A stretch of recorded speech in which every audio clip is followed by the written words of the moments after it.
मुल्तान आजकल हालात ऐसे हैं कि वालिद जनाब या पीपल्स पार्टी या नून लीग के लिए मेहनत कर रहा है, जब घर आता है तो पता चलता है कि बीवी बच्चे सारे तहरीक इंसाफ में आ गए।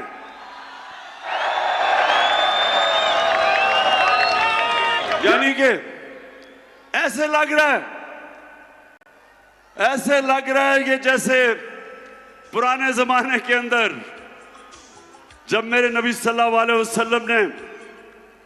तबलीग की और लोगों को इस्लाम की तरफ लेके आए और राय हक पे लेके आए, तो एक वक्त ऐसा था कि आदमी कहीं और होता था, घर में औरतें और नौजवान इस्लाम कबूल कर लेते थे।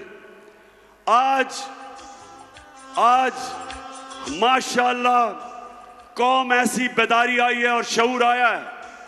कि वो ये दो जमातों को